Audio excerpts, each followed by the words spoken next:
Hello दोस्तों, आज मैं आप सभी को जो है क्लास 12 एनसीईआरटी मैथ चैप्टर 4 का प्रश्नावली 4.2 का जो है क्वेश्चन नंबर 9 को बताने वाली हूँ। तो आप लोग जो है वीडियो के अंत तक बने रहिएगा।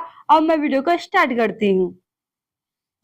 तो देख लीजिए क्लास 12 मैथ चैप्टर 4 जिसका नाम सारणिक है और प्रश्नावली जो है 4.2 का क्वेश्चन नंबर 9 को आज के वीडियो में बनाएंगे। तो क्वेश्चन 9 बनाने से पहले देख लीजिए क्या लिखा गया है कि सारणिकों के गुणधर्मों का प्रयोग करके प्रश्न 6 से लेकर 14 तक को सिद्ध कीजिए। यानी कि जिसमें से जो है हम 3 क्वेश्चन को बता दिए हैं, 6 से लेकर 8 तक को बता दिए हैं। यानी कि कह सकते हैं हम कि 1 से लेकर जो है 8 तक के क्वेश्चन को बता दिए। यदि आप लोग नहीं देखे तो सारे वीडियो को आप लोग जरूर देख सकते हैं। मेरे चैनल के प्लेलिस्ट में जाइएगा, वहां पर सारे मिल जाएगा आपको देखने के लिए। तो इस तरीके से क्वेश्चन नंबर 1 से लेकर 8 तक को हम सिद्ध कर दिए हैं। यदि आप लोग नहीं देखे तो उसको जरूर देख लीजिएगा। अब बारी है क्वेश्चन 9 को सिद्ध करना। यहाँ पर ध्यान से देख लीजिए कि क्वेश्चन 9 क्या कर रहा है कि यह सारणिक है, बराबर है आपको x माइनस वाई, इंटू में y माइनस जेड और into Z minus X, into में X Y plus Y Z plus Z X. ये इतना ज्ञात करना है आप सभी को। अब इसको डायरेक्ट आप जो है विस्तार नहीं कर सकते क्योंकि यहाँ लिख दिया है गुण धर्मों का प्रयोग करके। जैसे कि आप जानते हैं कि सारणिक में जो हम एक दो पंक्ति को ले घटा भी सकते हैं, दो पंक्ति को आपस में जोड़ भी सकते हैं, इस तरीके से कर सकते। यही हुआ गुण धर्मों का प्रयोग करके आपको इतना इतना प्राप्त करना है। तो पहले देख लीजिए बराबर में क्या लाना है, हमको तो लाना है एक्स माइनस वाई। तो इस पहले एक को देखिए x माइनस वाई है। अब इस सारणी को देखिए कि इसमें कैसे x माइनस वाई हो सकता है। तो आप देख सकते हैं यहाँ x से नीचे y है, इसको घटा देंगे तो x माइनस वाई हो जाएगा। यानी कि पहला पंक्ति में दूसरा पंक्ति को ले घटा देंगे तो x माइनस वाई बन रहा है। ठीक है, अब दूसरा में क्या कर रहा है y माइनस जेड। अब देखिए y माइनस जेड कैसे आएगा, इसमें देखिए तो y यह है और z यह है। दूसरा पंक्ति में y है और तीसरा में z है, तो कैसे y माइनस जेड होगा, कौन घटेगा, तो z जाकर घट जाएगा y में, तो y माइनस जेड हो जाएगा। यानी कि दूसरा पंक्ति में तीसरा पंक्ति को घटा देंगे तो y माइनस जेड हो जाएगा। लेकिन जेड माइनस एक्स आएगा, नहीं आ पाएगा। इसको जो दो को बन रहा है, जो दो को निकल रहा है उसको पहले निकाल लीजिए। यहाँ पर क्या लिखेंगे, यहाँ पर लिखेंगे,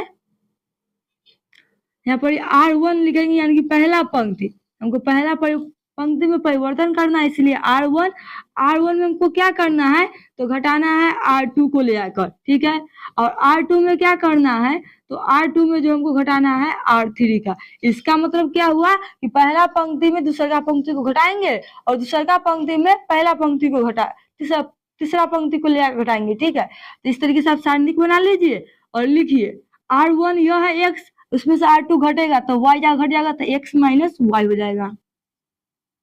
एक्स वाई है, एक्स स्क्वायर है, वाई स्क्वायर घटेगा तो एक्स स्क्वायर माइनस में वाई स्क्वायर हो जाएगा। वाई जेड है, घटेगा जेड एक्स, तो हो जाएगा यहाँ पर वाई जेड और माइनस में जेड एक्स। ठीक है, चलिए पहला पंक्ति में परिवर्तन हो गया, यानी कि R1 लिखे जिसे परिवर्तन कर दिए। पहले R1 था एक्स स्क्वायर वाई जेड, अब क्या हो गया R1 X minus Y, X square minus Y square, Y Z minus Z X हो गया। इस तरीके से आप R2 में भी परिवर्तन करेंगे तो R2 यह है, जहाँ घटेगा R3 तो वाई माइनस जेड हो जाएगा और वाई स्क्वायर माइनस में जेड स्क्वायर हो जाएगा और जेड एक्स माइनस में एक्स वाई हो जाएगा। क्या R3 में कोई परिवर्तन होगा, नहीं, क्योंकि यहाँ पर तीर के पहले कहीं भी R3 लिखे नहीं लिखे तो R3 को जैस के तैस उतार लीजिए। यह रहा आपका R3, तो जेड है और जेड स्क्वायर है और फिर क्या है एक्स वाई है, ये आ गया। अब यहाँ पर से कॉमन क्या क्या हो रहा है उसको निकालिए। कॉमन कहाँ है देखिए, अब जानते हैं कि सारणिक में कोई एक पंक्ति से कॉमन होता है या कोई एक स्तंभ से। तो इस पहला पंक्ति में देखेंगे तो इसमें भी एक्स वाई है, एक्स माइनस वाई है, इसमें भी एक्स माइनस वाई और इसमें भी नजर देख सकते तो आपको मिल रहा होगा वाई माइनस एक्स, है कि नहीं है। तो बताइए क्या कॉमन हो जाएगा यहाँ पर। तो पहला पंक्ति से तो एक्स माइनस वाई कॉमन हो जाएगा, दूसरा से वाई माइनस जेड सभी में है, सभी में क्या है वाई माइनस जेड, तो ये कॉमन हो जाएगा। तो ले लीजिए, यहाँ पर लिखेंगे R1 से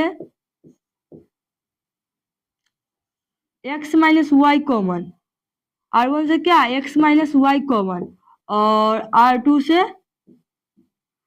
से क्या कॉमन है तो R2 से जो है आपका R2 से है y माइनस जेड, R2 से क्या कॉमन है तो y माइनस जेड, इस तरीके से लिखेंगे और फिर सारणिक बना लेंगे इसे, और जो कॉमन है उसको लिख दीजिए। कॉमन पहला पंक्ति से x माइनस वाई और दूसरा का कॉमन से y माइनस जेड, ठीक है। और जो यहाँ से x माइनस वाई हट जाएगा तो एक बचेगा, यहाँ से हटेगा तो क्या बचेगा, x प्लस वाई बचेगा। कैसे बचा, अब जो है इसमें जो कॉमन लिया उससे भाग कीजिएगा तो ये आ जाएगा, इसमें से y क्या x माइनस वाई कॉमन हो जाएगा तो क्या बचेगा, भाग करके देख लेते हैं। y Z minus Z x में से पहले तो z कॉमन कर लेंगे तो y माइनस एक्स बच जाएगा। यहाँ से जो है हम x माइनस वाई कॉमन ले लेंगे, z माइनस में बच जाएगा।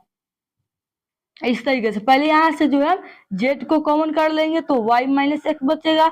हम तो निकाले हैं x माइनस वाई, तो यहाँ पर माइनस से बच जाएगा। अगर माइनस में फिर से इसको गुना कर लेंगे तो वो इतना प्राप्त हो जाएगा।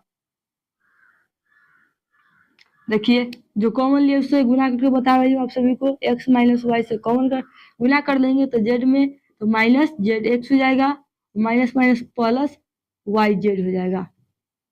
तो देखिए तो इतना है कि नहीं, यहाँ पर लिखा हुआ माइनस में जेड एक्स प्लस में वाई जेड, तो इस तरीके से यहाँ पर क्या जाएगा कॉमन, माइनस जेड कॉमन हो जाएगा। कैसे माइनस जेड कॉमन आया, तो इस तरीके से कॉमन निकाल लीजिएगा, इस तरीके कीजिएगा तो माइनस जेड आएगा। चलिए R2 में देखिए इस यहाँ से एक कॉमन हो जाएगा और यहाँ से y प्लस में z बच जाएगा, और यहाँ से भी फिर देखिए z x minus X Y है, पहले इसमें से जो है आप x को कॉमन कर लेंगे तो क्या जाएगा z माइनस वाई हो जाएगा। हम कॉमन क्या लिए y माइनस जेड, इसलिए माइनस में x बच जाएगा, यहाँ लिख देंगे माइनस एक्स। R3 से कॉमन नहीं लिए, R1 से कॉमन लिए, R2 से दोनों में लिख दिए कॉमन लेने के बाद, R3 को ऐसा लिख दीजिए जेड स्क्वायर और एक्स वाई। अब यहाँ पर सोचेंगे क्या करना है, क्या करें जी, अभी 3 नंबर वाले प्राप्त हो जाए, ये दोनों तो प्राप्त हो गया। अब ये कैसे प्राप्त होगा, तो यहाँ पे देखिए कैसे प्राप्त होगा जी। यदि हम R1 को R2 में ले घटा देंगे तो 0 बन जाएगा, और ये जो है z माइनस एक्स हो रहा है, ये क्या हो रहा है z माइनस एक्स हो रहा है, क्योंकि इसको इसमें ला घटा देंगे। देखिए यहाँ पर समझिए x प्लस वाई है, और हमको यानी कि R2 कितना है y प्लस जेड, हमको घटाना किसको लाकर, ऊपर वाले को क्या है x प्लस वाई को घटाना है, तो पहले तो माइनस से गुना हो जाएगा ब्रैकेट में, तो plus Z minus X minus Y, plus minus Y क्या जाएगा कट जाएगा। देखिए जेड माइनस एक्स आया, जो हमको लाना है वो तो आ रहा है, यानी कि R1 को जो है R2 में ले घटा दीजिए, तो यहाँ लिख देंगे R2 में जो है माइनस R1 कर देंगे। उसके बाद आप लोग यहाँ देखिए जो कॉमन है उसको तो ऐसा ही लिखेंगे, x माइनस वाई है, y माइनस जेड है, और आप जो काम किए उसको लिख देंगे, यानी कि R1 तो आपको ऐसा ही रहेगा, x प्लस वाई है तो y, माइनस जेड है तो माइनस जेड, ये तो ऐसा ही रहेगा, इसमें तो कोई परिवर्तन नहीं किया। R2 में परिवर्तन हुआ, अब ये एक आकर इसमें घटेगा x में, एक में घटेगा 0, इसको इसमें घटाया तो अभी कितना आया था, z माइनस एक्स आया था, ठीक है। अब इसको इसमें ले घटा देंगे तो माइनस एक्स है और माइनस, अब माइनस पहले से है फिर माइनस आएगा तो माइनस प्लस जेड होगा, इसको लिख सकते हैं जेड माइनस एक्स, इसको ना लिख सकते जेड माइनस एक्स, लिख सकते हैं। आप R3 को भी वैसा लिख लीजिए, जेड है, जेड स्क्वायर है और एक्स वाई है। अब यहाँ से आप जो है कॉमन ले लीजिए, कॉमन किस में लेंगे, जिसमें जो है जेड माइनस एक्स होगा, तो दूसरा का पंक्ति में क्या है जेड माइनस एक्स, तो कॉमन कर लेंगे, हो जाएगा x माइनस वाई पहले से था, फिर y माइनस जेड पहले से था, एक और कॉमन आ गया z माइनस एक्स, और जो बच गया उसको लिखेंगे तो 1x plus Y minus Z, और यहाँ बचेगा 0, यहाँ 1, यहाँ 1 बच जाएगा, यहाँ बचेगा Z, Z square X Y. कैसे यहाँ पर एक बचा तो यहाँ से कॉमन ले लिए, तो इसके जगह पर क्या लिखेंगे, एक एक लिखेंगे।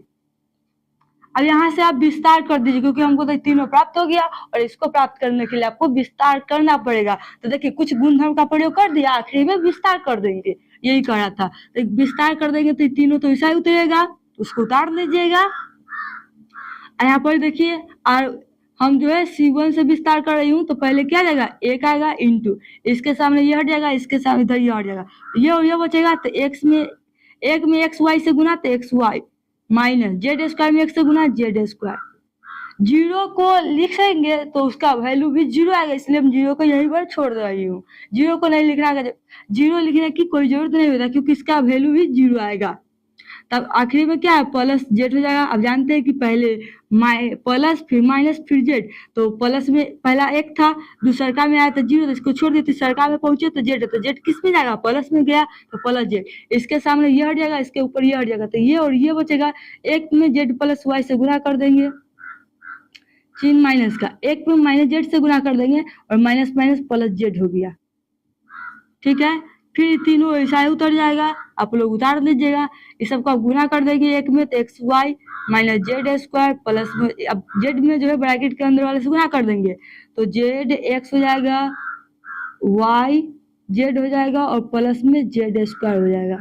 अब प्लस में जेड स्क्वायर और माइनस में जेड स्क्वायर से कट गया, और जो बच गया उसको लिखेंगे तो तीनों ऐसा ही उतर जाएगा।